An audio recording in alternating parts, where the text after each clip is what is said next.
So one of the comments I had on my actually pretty long tent comparison between the X-Mid and my Hilleberg, I didn't touch on.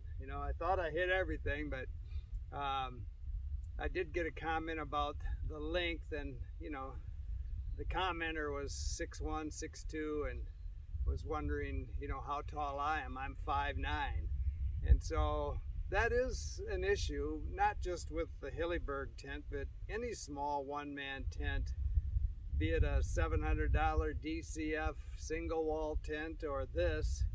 And it is something to consider.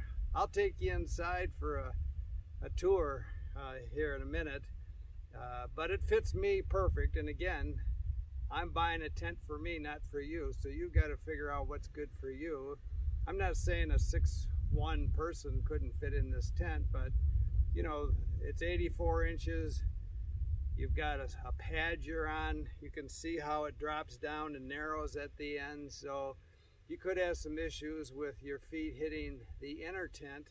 The outer tent and the inner tent spacing between the two is great, so you're probably not going to hit the outer wall where the condensation is, but it could happen.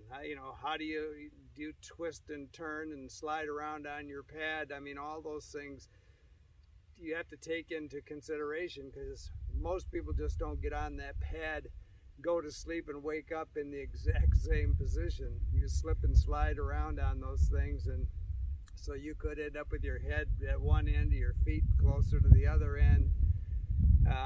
So those are the things you should consider and try and actually get into one of these tents before you invest in one. But you can take this inner tent right out of here and just use the outer tent, which I never do.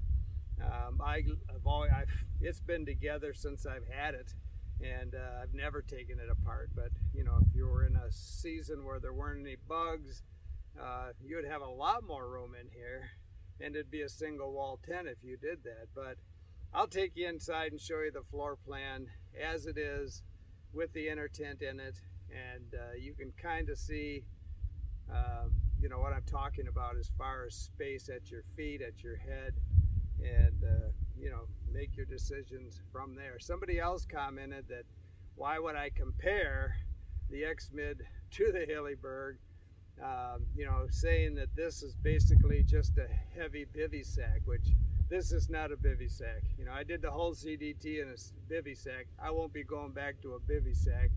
I'm too old to roll out into the snow anymore, but that's more like sleeping in a body bag, a coffin. This thing has plenty of room inside, plenty of vestibule to keep my pack and everything dry. So I've said this before, I can pack up everything inside this thing, sit up in the middle of it only, but have plenty of room to pack everything up. When I climb out, all I have to deal with is the tent. That is not a bivy sack. So anyway, let's go in. I'll show you.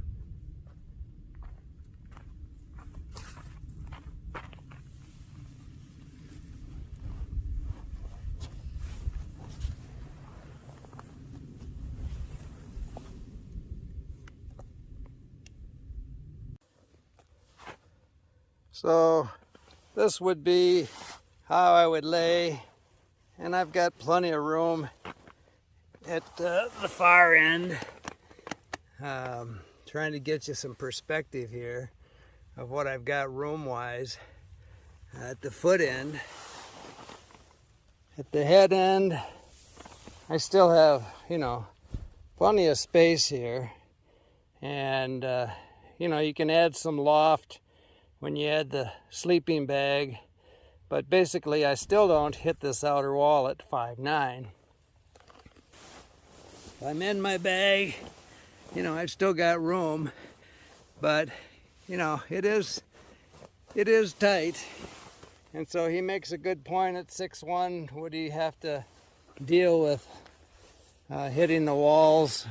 That's a call you'll have to make. But again, this wall is a long way from that outer wall where the condensation is, so I don't think it's going to be a problem. But You just have to decide for yourself.